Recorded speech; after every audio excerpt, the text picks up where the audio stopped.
Y'all need to help Stephen Phillips out over there. Out the door and off the radio. Here's Stephen Phillips. All righty, folks, we're coming into you on this Monday, wet Monday morning. Hope everybody's doing good. We have got a special guest, Benjamin Van Hook, which has been taking care of all the flood victims, or helping taking care of the flood victims. Now we got fire up there. We're going to be talking about that. Benjamin, you with us, son? Yep, I'm here. Glad you're here, man. Before we get to all this, we got some breaking news in Towns County they were talking about earlier, and we've been following this a little bit. Pat Malone about the draining the lake to do some maintenance. Yeah, crazy stuff, huh?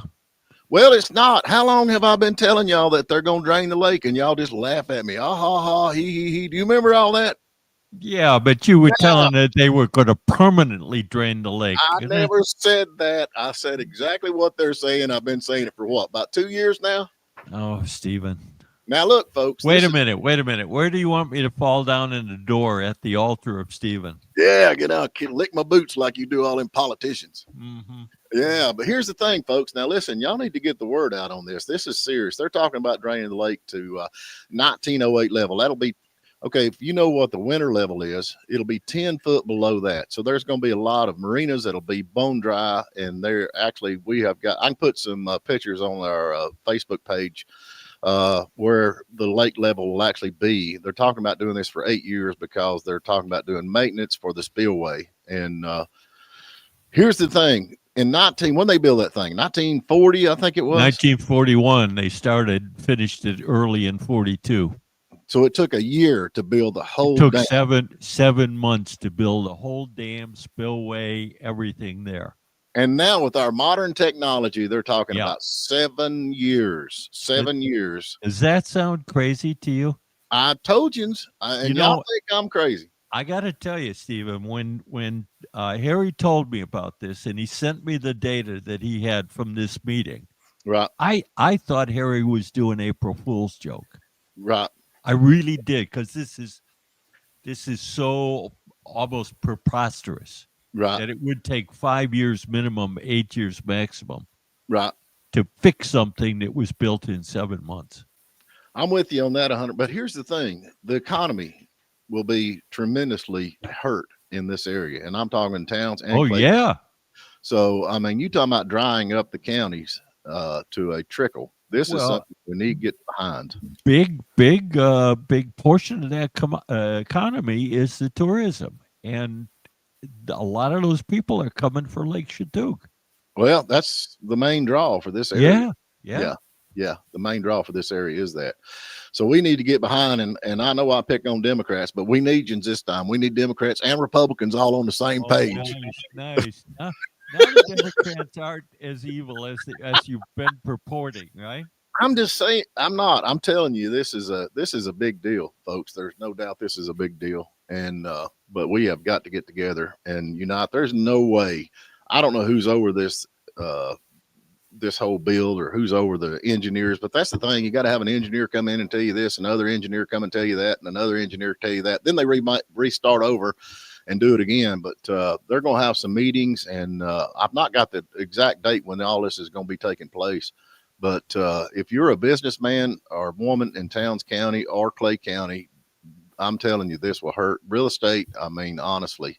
And we're talking some of the lake, especially on the upper end of Towns County and in Clay County, some of the outlying will be mud puddle. It'll just be mud. I mean, it will be nothing because you're talking 10 foot below and we're talking 10 foot down, which is a lot. That's a lot of water. And for this, I'm all for the safety. I'm all for the safety. I am. I really am. The actual dates and promulgate them out to the audience. But no, we need to talk about the fires. Hopefully some of the rain we got over the weekend helped out with the fires.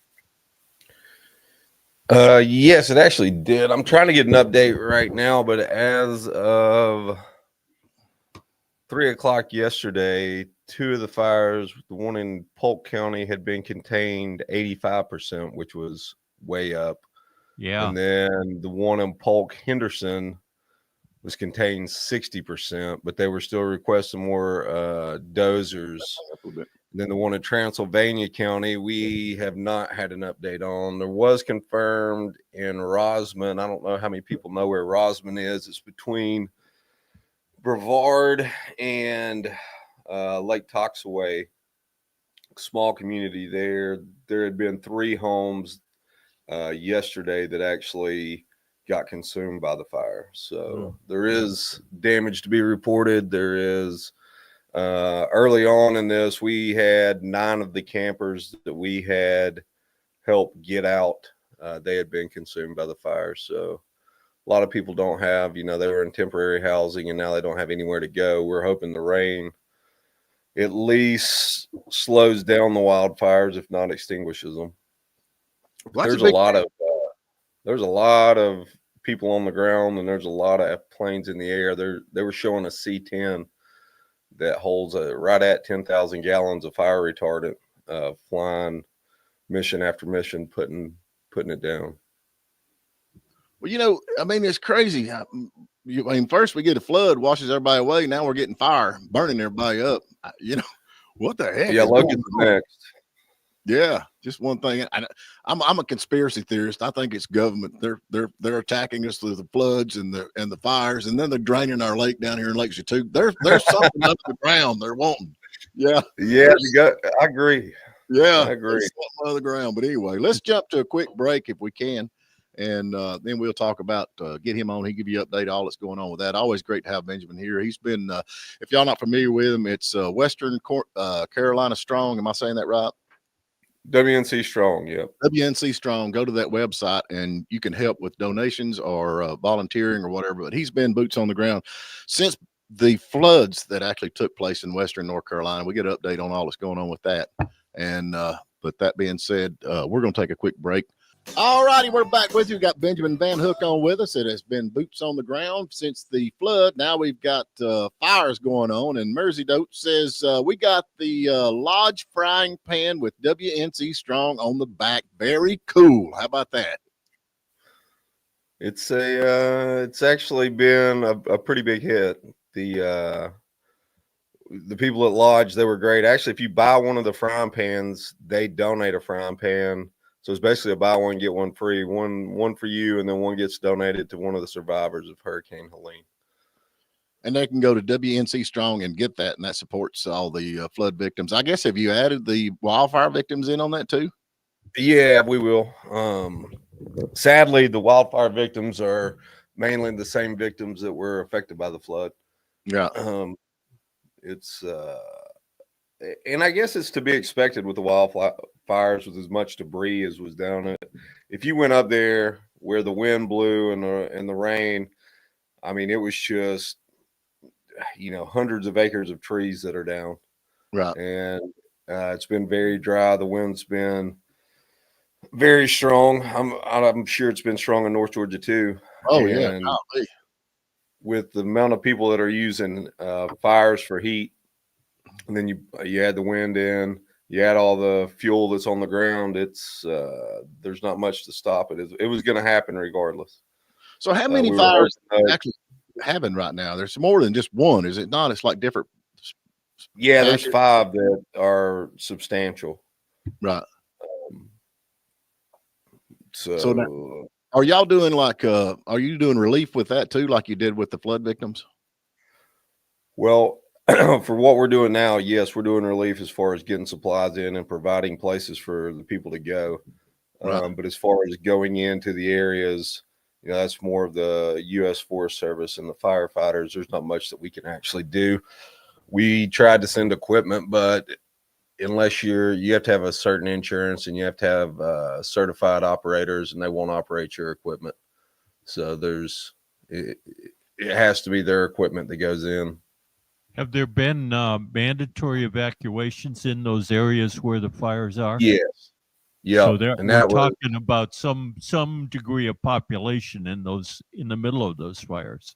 Yes, there is some degree of population. And the sad part is a lot of the evacuation comes from the temporary communities too. So those people who are already displaced are now displaced again. Wow. And it's tough. there's nothing good that you can possibly say about it. So now how's the, okay, so we got the flood victims. What's going on with that? I mean, it's been a while since we've talked to you, and I know you're still working hard with that, and they were devastated. I mean, we know Western North Carolina was devastated, and then add this on top of it. But where are we at with that? And we had a lot of folks still in tents, and we're almost through the winter. So where are we at? Rebuild. So I'm sure that people have seen it. The Amish have been big, coming in, and they're doing in a day what would take, most contractors a couple weeks to do. They come in, re-roof a house, rebuild a house, build back the portions that were destroyed. You have the Baptist Men's Group. They've been big. We've got 6 houses right now that we've raised funds for, that we're vetting the people. We have 3 people vetted, and then we've got 3 more that we're vetting. And that's kind of the sad part. You really have to vet where these houses go, because whenever something bad happens, bad people show up as well. They want to get something for free. Mm-hmm. So I kind of like the way the Amish are doing it, where they're going in and rebuilding what was broken, and we're coming up with ways to raise funds to supply people like the Amish, the men's group. You guys are providing funding for the materials that are used in those, right? Because the Amish are doing the labor, and the Baptist men are doing the labor, right? Yep, that's correct. Yeah. Cool. We just had $60,000 worth of lumber donated from a sawmill. So some of the local sawmills are coming in and sawing lumber. Takes a little while to dry, right? But now some of that is coming available, and it's just all rebuild. Now that we're not having to worry about providing fuel as much, the money from all the groups, there's 20 or 30 nonprofits that popped up, and then there's all these nonprofits that were already in place, like Samaritan's Purse. I will say one thing with Samaritan's Purse. I got their application the other day, and it's 13 pages long. Wow. And I don't know how many people get past. I don't know that I could pass it. Right. There's so many questions in it. It's like, they're down to a piss test. Yeah. You got to come in and pee in a cup to get help. So I understand why they're doing it, but I don't know. I don't know that it's fair. I understand. Like I said, we're vetting people, but it's on there. If you've had bankruptcy in the last 7 years, they can't help you. Really? And that, yeah, dude, there's a lot of stuff. Like I said, it would be, if they go completely by the 13-page application, right, and they truly stick to what they said they're going to stick to, I don't know how many people can actually come out on the other end of it. Well, that's kind of why they do it, don't you think? I believe so. Yeah, cut down on it. So I just a question. I'm sorry the way my mind works, but now you're in the construction business and you do a lot of building and all that kind of stuff. If you was to hire a crew, would you do the Amish crew, or do you think the Baptist crew's best? Which one would be? They're both good.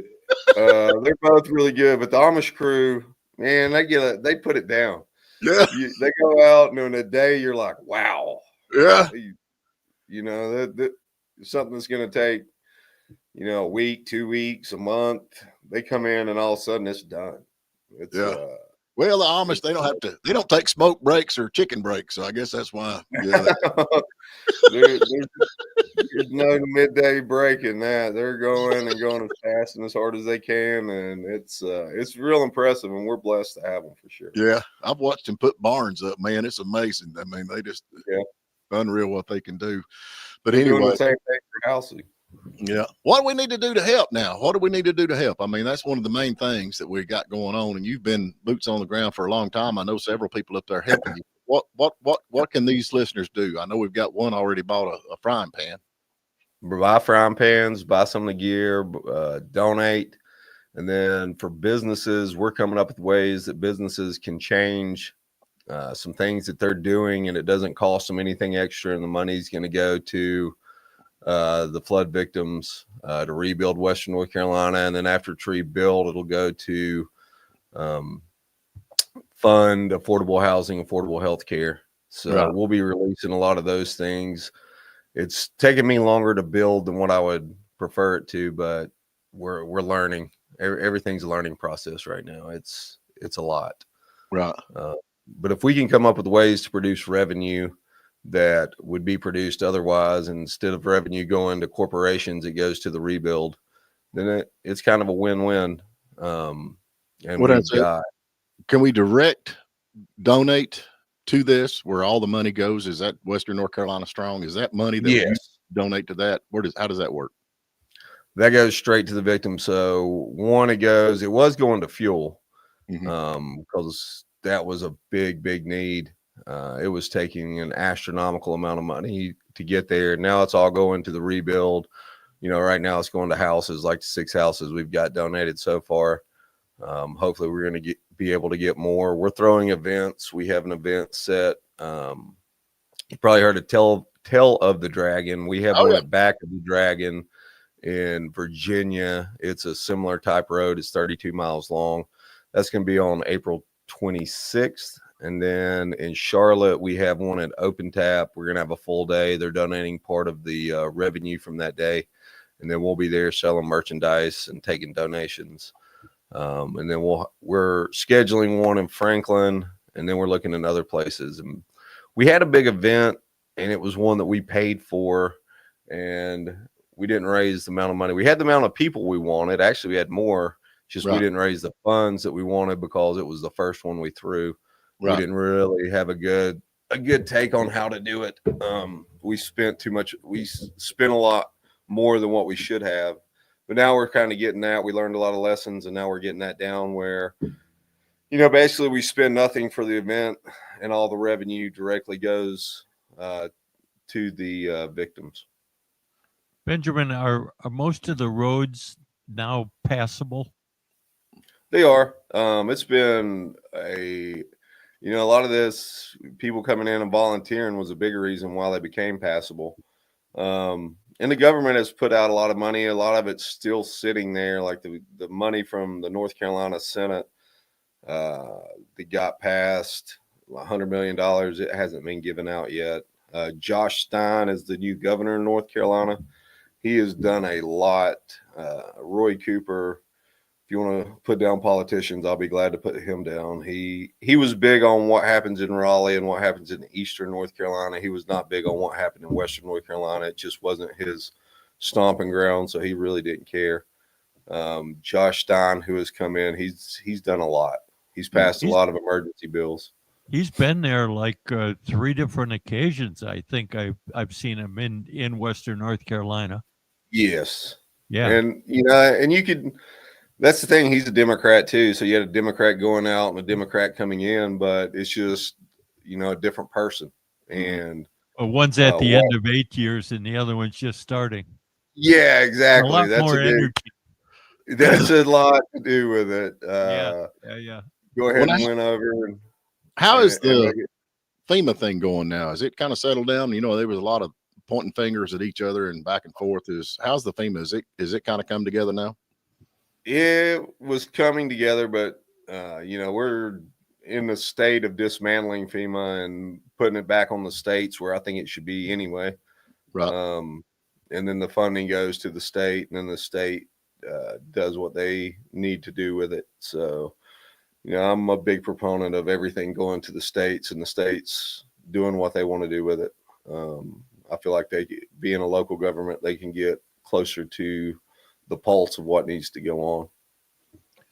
How much of the focus is... I'm reading the comments. Rebel boys, he's like me, man. He's sideways sometimes. I agree with him, but go ahead, Matt. We're sorry. Are you seeing any difference in the focus? I mean, it's been going on for 7 months in now, and sometimes you get a little weary of all that focus. Is that happening? Is your dropped off in donations or purchases out of the store and things like that? And that's why the donations have dropped off astronomically.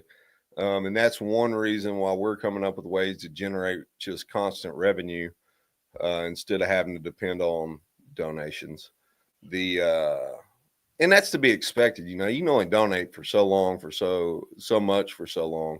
Right. And it's only fair to say that it's You got going a to lot of drop off. churches that got outreach programs. They do a lot of outreach stuff, and they could, like, okay, we're going to donate so much a month to this. And that's happening. Yeah. And that's something that we're coming together with. These houses that got donated that we have, we're looking for churches and outreach groups such as the Baptist Men's Group to be the ones that finish them out. Once we get them on site, they do the labor to actually finish it out. And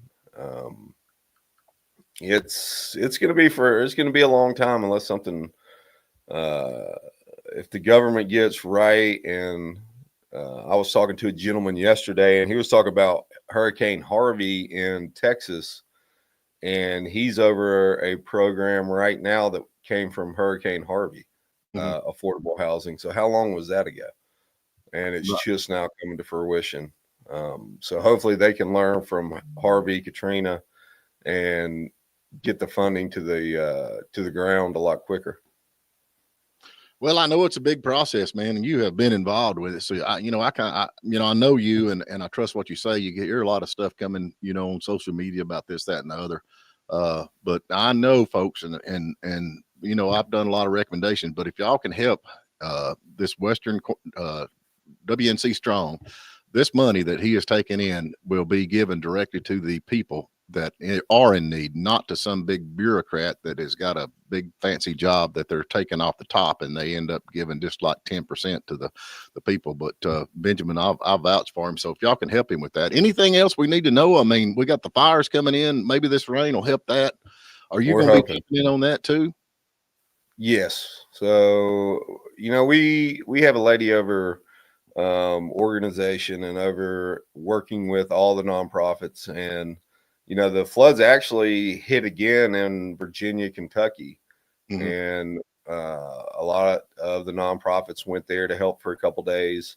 So it's been cool seeing everyone come together. And then,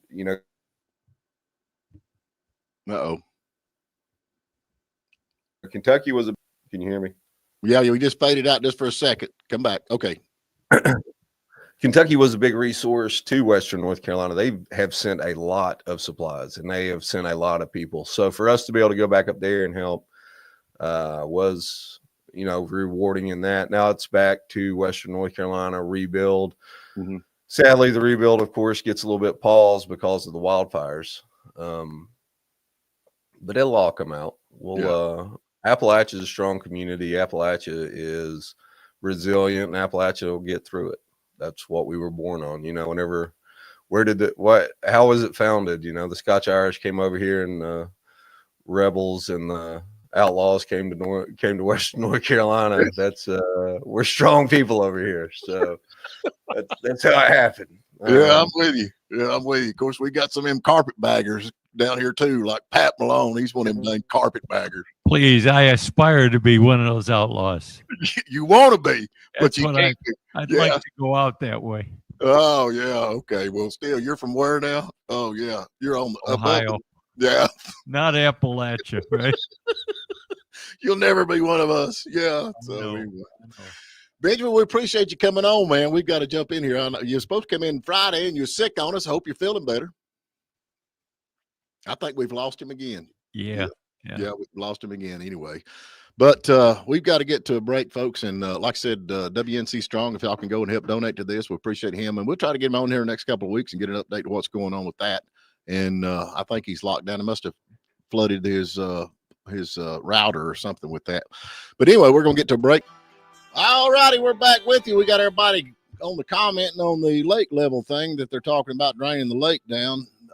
We got Brad Allewine. He said, silly question. Why do they keep adding on to the school when it's in the direct path of the dam flood zone? Sister works for FEMA, said the school would have 30 seconds if the dam broke. I have no idea. Any idea, Pat? Maybe it was there before the. Yeah, it was. I don't know that, but I don't think the dam's going to break. I mean, the dam's been there since 1941. It hasn't had any damage. It hasn't had any leaks. What they're trying to do with this spillway is more preventative than it is remediation of a problem. So, well, they're doing okay. Now, y'all actually interviewed the guy not long ago that talked about doing the study on the dam. Yeah. Right. And so, and Harry's got the guy who's in charge of dam safety for the TVA is going to be on the show sometime in the next couple of weeks, right. before these hearings start. The open comment period starts on the 22nd of April, and then early in May there's going to be public meetings both in Hiawassee and in Hayesville. So we'll know more as we get closer. Oh, we had somebody comment. I don't know where it was at, which one it went. It's going so fast, but anyway, that they're all for it because all the people go to Blairsville, so they must live in Blairsville. They're going to get all the people to go vacate to Blairsville. I'm not sure the people in Blairsville would be real happy about having an influx of more tourists. Oh, Lordy. Screw up the traffic patterns. Oh, poor Nick, bless his heart. He must be drunk this morning. He said, "Where's our superhero Packy?" We don't want you on our lake, Stephen.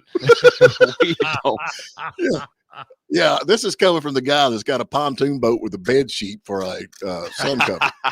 Yeah, Slightly stained bed sheets. Just want to drink my beer in peace on my boat in Blairsville. Yeah. No, I'm like you. You know, at one point our dam was actually the biggest earthen dam, if I'm not mistaken, in America, maybe even in the world for a long period of time. East of the Mississippi. Right. Yes, it is still, I think, the tallest earthen dam east of the Mississippi. But the way now I understand it is they're saying if they have to use the spillway because there is possibly a crack in the concrete, it could. No. Okay, tell me. This is based on what happened in California to a dam where they needed to use the spillway. Right. And the spillway was made of concrete with joints in it. Right. And the water came down and got in the joint and got underneath the blocks of concrete and lifted them up and moved them out and destroyed the ground behind it. So that's what they're worried about. That this happened in California. It could happen to other dams. All dams have these joints in them because of the way you pour concrete. Well, if you don't, it gets cracks. Yeah. Right. Exactly. This is an unrelated thing, but whatever happened with that parrot feather thing? I mean, I think they got it stopped. Did that completely stop? They were coming up on the season where it gets active again. Right. But they killed everything that they wanted to kill last year during its growing period. So they're thinking there will be some retreating probably going on this year. Right. But it won't be anything to the size it was last year. Well, here's the thing on that spillway. I mean, like I say, it's been there since the 40s. They built it in 8 months. I mean, and I think the dam is not. I mean, you think about it, but it's more of a wedge than it is a straight up and down dam because it's an earthen dam. So it gets pretty shallow at the top. Yeah. But as far as the spillway goes, I mean, okay, you got the concrete, which would be a great foundation. Why don't we go back in there with metal plates or stainless steel or whatever and just cover the concrete? That way they wouldn't be no way that I think you might be talking about one of the options that they're showing at these public hearings. Well, you wouldn't have to drain the lake at all for that. And here's another thing. Well, now wait a minute. You got to put the plates down below the water line, don't you? Isn't some of the spillway run into the water line? Yeah, no, I don't think so. I think the problem is where it goes over top and then down the backside, the way I understand it, or down the spillway. Yeah. Now I could be wrong. I'm just thinking outside the box here. But here's the thing. I would be fine with them draining the lake down. If they need to drain the lake down during the wintertime when nobody's really here, nobody's really using the lake all that much, drain her down, do the work they need to do. If it's not that big of a deal and not that big a rush, why don't we do it in sections? Okay, we're going to do it this winter.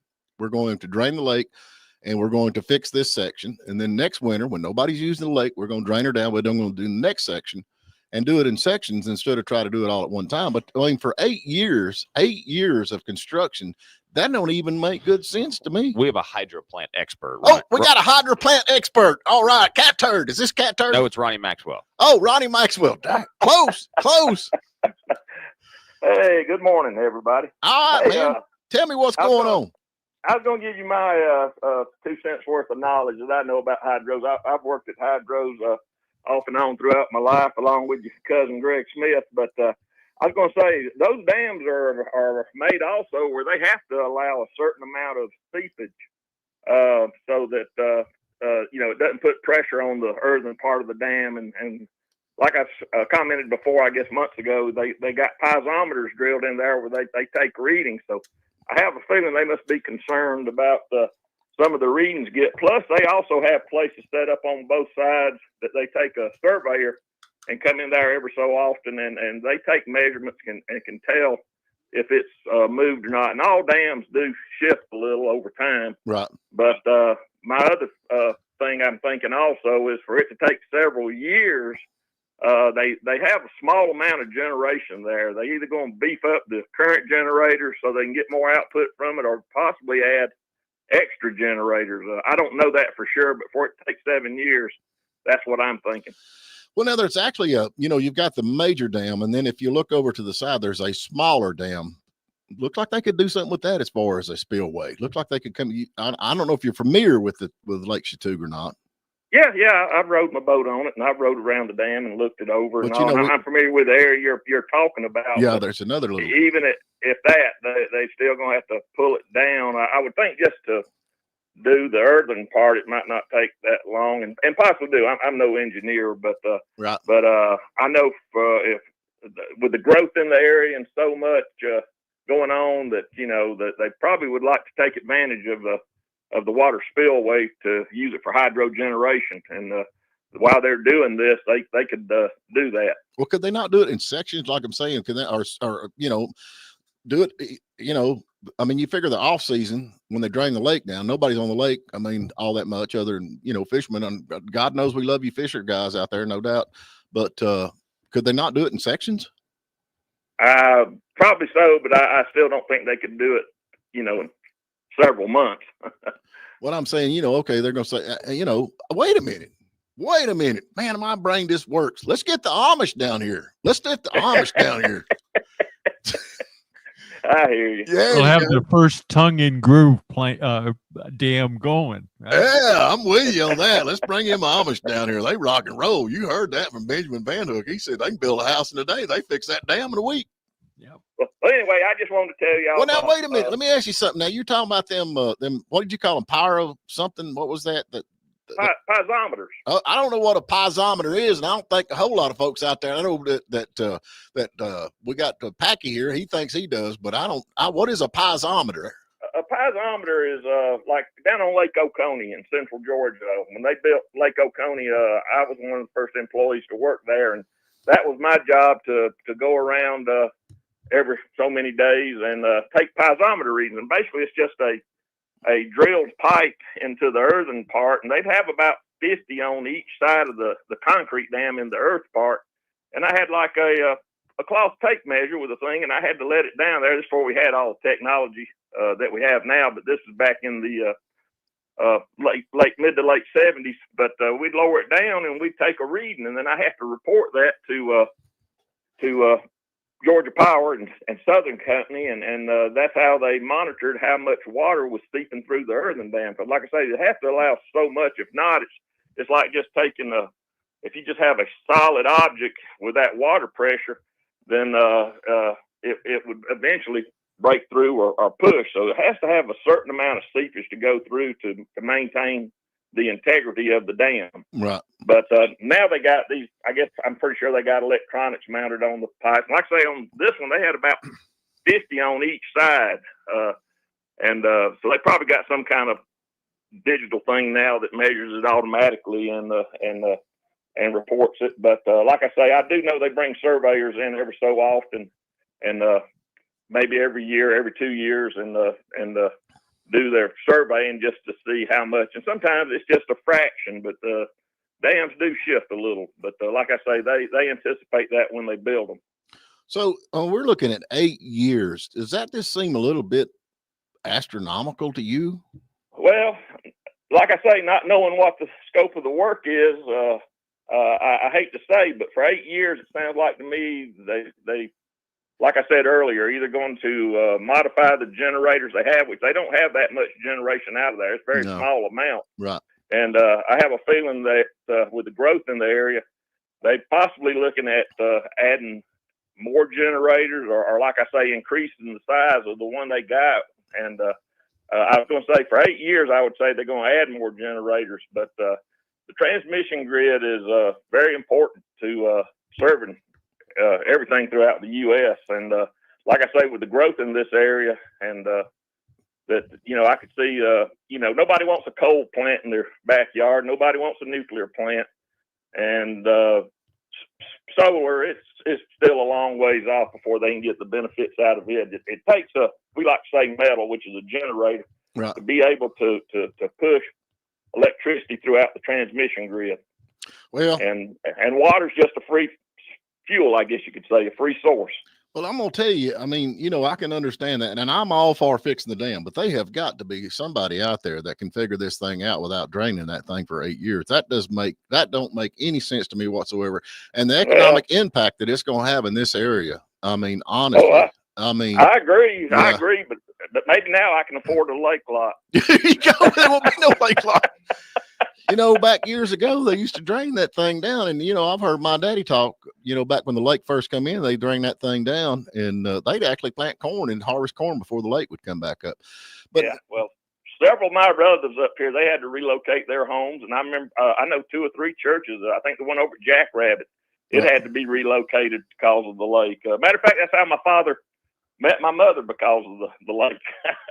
So, but I think now I might be wrong, and somebody out there can check this, but I've actually heard this from my daddy that they drained the lake down so much and it's having so much trouble of it. And I think it was Herman Talmadge, if I'm not mistaken, actually made some kind of a law that the lake had to stay at a certain level and it could not go past that level. But y'all can check. I'd like to find that and see if that's still. Well, your Greg, your cousin Greg knows a lot more about that than me, because he was in charge of stuff like that. And in Georgia, they're supposed to keep the water within a certain level. Right. But now PVA is a different power company than Georgia Power, but they are required to keep it within a certain level. But then again, if there's something like a blackout in the state and we don't have enough generation, then they can open them gates up and generate to try to restore the power to the state. Right. Or if there's some kind of a emergency thing like this right here, a dam busting,